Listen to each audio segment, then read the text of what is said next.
김여정 제1부부장 담화에서 매우 무례한 어조로 폄훼한 것은 몰상식한 행위입니다. 남북관계 악화에 대해서 책임을 져야 한다. 북측은 대가를 치르게 될 것이다. 갈 때까지 가보자는 걸까요? 벼랑 끝 전술을 쓰고 있는 북한. 과연 그들이 생각하는 끝은 어디까지일까요? 북한이 왜 이러는가 원인에 대한 파악은 사실 어느 정도 된 것 같고요. 이제 어떻게 할 것인가 그리고 이들이 어디까지 도발을 할 것인가 이 부분에 좀 주목을 해야 될 것 같습니다. 국립외교원 김준영 원장 만나보죠. 원장님 안녕하세요. 네, 안녕하십니까. 일주일 전쯤에 출연을 하셨을 때 가장 낮은 수위의 도발이 통신선 차단이다. 여기서부터 시작해서 아마 차례차례 갈 개연성이 있다. 이런 말씀하셨는데 네. 참 불행하게도 그 김준영 원장의 예측들이 맞아떨어져 가고 있네요. 네, 뭐 속도 부분에 있어서는 조금 예상외로 빠르다는 느낌은 있지만요. 예, 지금 준비된 수순으로 보입니다. 그렇죠. 지금까지 벌어진 일들, 뭐 담화를 통한 이야기라든지 폭파라든지 여러 가지 일들 중에 제일 개인적으로 좀 충격적인 부분은 뭡니까? 아무래도 지금까지는 그 폭파죠. 그게 단순히 철거가 아니고 예. 기억하시겠습니다만 2006년에 그 냉각탑을 폭파했지 않습니까? 예. 6.15 육자회담의 결과로서 예. 그 자체는 큰 의미가 없었지만 그게 비핵화로 가는 굉장히 큰 상징적인 것이었고 그걸 사실 폭파하는 거를 전 세계에 중계를 했단 말이에요. 그렇죠. 지금 완전히 반대의 경우가 되는 거죠. 이 자체가 지금 뭐 핵심 시설은 아니지만 이게 남북 4.27 회담과 새로운 한반도 평화 프로세스에 굉장히 중요한 상징적 기념물인데, 예, 저도 1년 9개월 전에 그 자리에 있었거든요. 원장님도 가셨었죠? 정말 그때. 네네, 저도 가슴이 많이 아팠습니다. 아이고, 그 부분이 제일 충격적. 저는 말이죠. 근데 뭐 그것도 그거지만 우리 측이 정의용 서훈 특사를 북에 제안했는데 북이 그걸 거절했다라는 이 외교적인 은밀한 부분을 공개한 거. 네네. 저는 사실 이 부분이 상당히 놀라웠어요. 이런 무례한 일이 벌어질 수가 있는가? 왜 이러지? 저는 좀 이런 생각 들었거든요. 굉장히 무례하죠. 예. 저도 좀 놀랐습니다만 이게 뭐 북한이 그렇기도 하고요. 그래서 최근에 이제 대놓고 완전히 허심탄회하게 예교를 하지 못하는 현상 중에 하나인데요. 이렇게 되면 정말 마음을 터놓고 얘기한 다음에 결과로서 말해왔던 어떤 회담들이 사실상 우리가 무슨 제안을 해도 진심 있는 제안을 하기가 힘들어지는 어려워지죠. 거죠. 물밑 대화라는 게 어려워지죠. 어려워지는 거죠. 근데 이 같은 경우는 사실 또 마찬가지로 아까 건물이 그렇듯이 이 두 분은 특사를 가셨던 분이고 한반도 평화 프로세스에 앞에 나서서 거의 행동 대원을 하시는 분들이기 때문에 그렇죠. 사실상 그거를 거부하는 목소리를 보냈다는 거는 이건 뭐 충격적인 일이죠. 충격적인 일이죠. 해선 외교적 결례입니다. 예. 그러면 이게 사실 이렇게 빨리 폭파할 줄 몰랐고 폭파가 뭐 예고가 돼 있었습니다만 이렇게 빨리 할 줄 몰랐고 이런 무례한 외교적인 무례함 결례를 범할 줄 몰랐는데 여기까지 갔다는 건 벼랑 끝 전술입니까? 아니면 이미 관계가 벼랑으로 떨어져서 끝났다는 소리입니까? 네, 벼랑 끝 전술을 하는 건 북한이지 않습니까? 북한이 뭐 벼랑에서 떨어져 버렸다면 더 이상 전술이 없겠죠. 그거보다는 여전히 이제 벼랑 끝 전술을 하는 것이고요. 하는 거예요. 예, 그렇죠. 그리고 아직 적어도 제가 보기에는 대남 수순은 짜여져 있는 것 같고요. 결정이 되어 있는 것 같고. 이미 수순은 다 정해져 있다. 네. 단계별로 이 다음. 예, 그 다음에 이제 뭐 일자 같은 건 중간에 자기들이 변할 수 있겠지만. 예. 그리고 대미 행동 부분은 저는 조금 아직까지는 미정인 것 같습니다. 대남의 반응도 보고 그다음에 미국의 반응도 보고 나서 할 가능성이 있다고 생각합니다. 대남 행동은 수순이 정해져 있지만 대미 행동은 아직 미정인 것 같다. 그렇게 보시는 이유는 뭘까요? 왜냐하면 지금 아주 끝장이라고 보일 수도 있습니다. 워낙에 많은 결례들과 그 용어 사용들이 근데 북한이 평소에도 그렇게 험한 말들하고 거친 말들을 하는데요. 네, 예. 그래도 그 세세하게 한 부분을 보면 계산된 행동들이 있거든요. 예를 들자면 대통령을 간접적으로 지칭했지 이름을 지칭하지 않았습니다. 누구나 대통령을 지칭하는 건 줄 알게는 하지만 이름을 딱 네. 지칭하진 않았다. 그리고 연초에 마찬가지로 김여정 위원장은 굉장히 모욕적인 말을 했지만 예. 김정은 위원장이 친서가 오면서 두 사람의 관계에 대해서는 상당히 호의적인 모습들을 보였고요. 그다음에 지금 수순대로 하지만 이제 네. 군사 주둔이 남아있지 않습니까? 네. 그러니까 다시 군사 합의를 위반할 텐데 그 수위가 예를 들자면 모든 시설을 철거하고 부대를 짓는다면 이거는 그야말로 다 몇십 년 뒤로 돌리는 것이 되겠지만 개성공단 같은 곳이요? 예, 개성공단 금강산에 지금 보낸다고 하고 그다음에 예. 초소 같은데 군인을 다시 들인다고 하는데 예. 그 수위가 사실상 계속 갈 건물을 짓고 부대로 바꿔버린다면 이건 사실상 되돌리기 힘들지만 사실 아직 그것까지는 시간적으로도 그렇고 제가 보기에는 좀 힘들 것 같고요. 그다음 또 하나는 미국에 대해서는 철저하게 지금 언급을 하고 있지 않는 부분이거든요. 그렇죠. 적어도 작년 우리 남북한의 문제이긴 하지만 결국 북미 핵 문제 때문에 이렇게 된 거니까 그 전체 판은 깨지 않겠다는 거니까 아직까지 벼랑에 떨어졌다고 볼 수는 없을 것 같습니다. 그런 의미에서 벼랑 끝 전술의 일환이 돼 전보다 좀 강한 거지 벼랑 끝으로 떨어져 버렸다. 즉 끝장났다. 이렇게까지는 볼 수 없다는 말씀.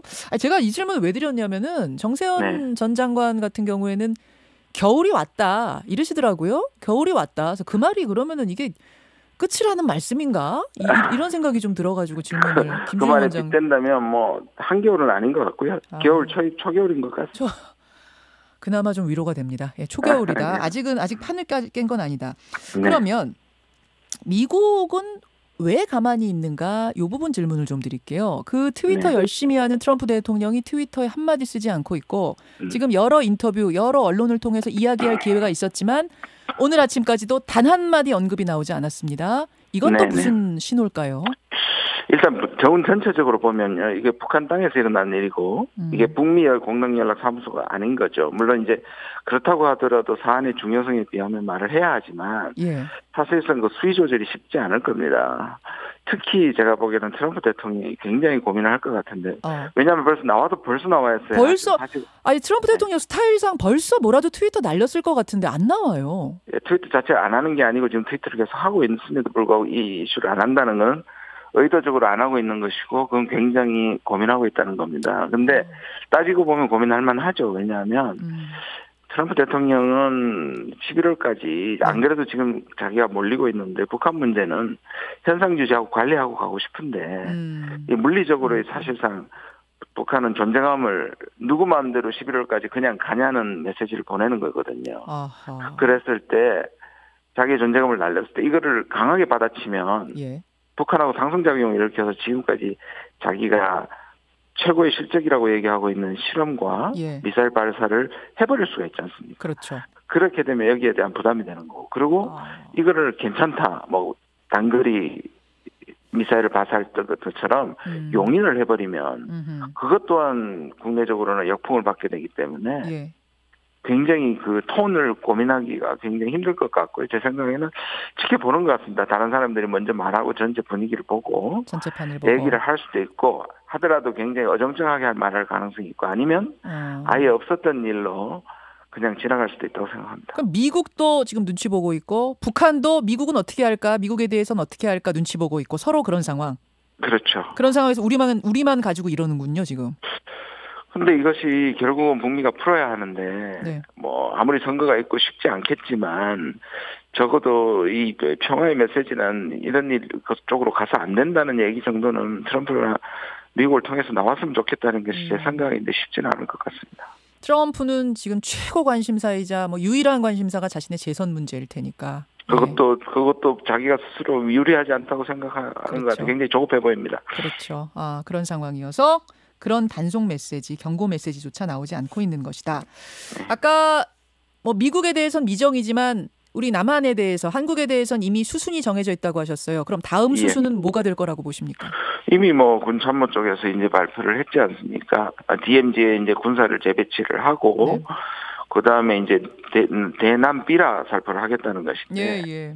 그리고 이제 금강산과 개성 주둔하겠다는 것. 근데 이것들이 다 수위가 있죠. 예를 들어서 대남 비라를 아주 공격적으로 예를 들자면 주민이라고 보이지만 실질적으로는 군인들이 주민 목을 잇고 사실 NNL을 넘어서 비라를 뿌린다든지 그런 걸 했을 때 한국이 어떻게 대응해야 될지.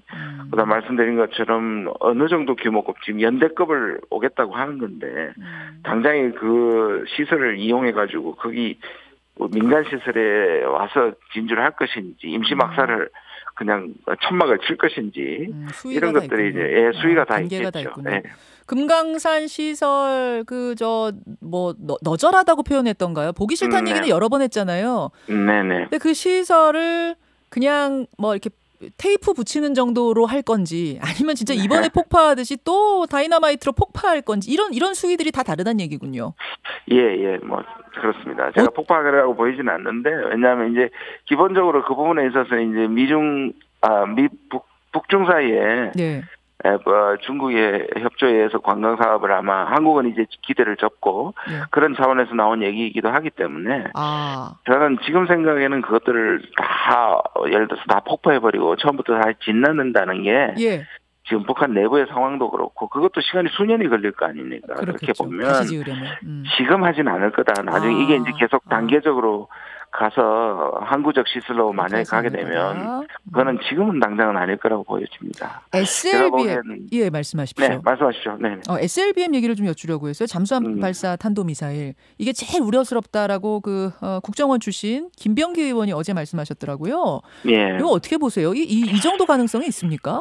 지금 전략 도발이라고 얘기하는 게 중장거리, 사실 단거리도 핵을 실을 수 있으니까 일본을 비롯해서 아주 강경파들은 그것도 실제로 또 유엔 제재 위반이고요. 그럼에도 불구하고 그거는 이제 통상적으로 제재 수위를 높이지는 않죠. 그러니까 결의안을 낸다든지 하지 않는데 SLBM도 그런 차원에서 또 보더라인에서 경계선에서 할 가능성이 있습니다. 왜냐하면 엔진 실험을 하든지 실제로 이거를 사거리가 나오는 쪽으로 실험을 하게 되면 이거는 전략 도발로 인정이 되기 때문에 그것이 이제 판을 전체를 깨는 거기 때문에 어떤 방식의 SLBM을 하게 되느냐, 엔진 테스트 정도를 하게 되느냐 이런 건 좀 미지수인데요. 바로 그것이 미국이 이게 전판이 깨졌다라고 할 정도로 도발을 한 아직 지는 않을 것 같지만 하긴 할 것 같다. 보더라인에서. 다른 형태의 이건 SLBM을 가지고 있다는 것들을 보여주는 보더라인에서 아마 할 가능성이 있다고 봅니다. 그렇게 보시는군요. 알겠습니다.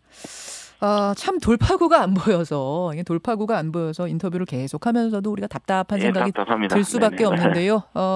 아무쪼록 우리가 지혜를 모아서 이 난관을 좀 뚫어야 될 것 같습니다. 여기까지 말씀 듣겠습니다. 김준형 원장님 고맙습니다. 네, 수고하십시오. 국립외교원 김준형 원장이었습니다. 김현정의 뉴스쇼는 청취자 여러분의 참여로 이루어집니다. 트위터, 페이스북, 레인보우 게시판, 그리고 단문 50원, 장문 100원의 유료 문자 샵 1212, 우물정 1212 통해 참여하실 수 있습니다. 김현정의 뉴스쇼, 여러분과 함께 만듭니다.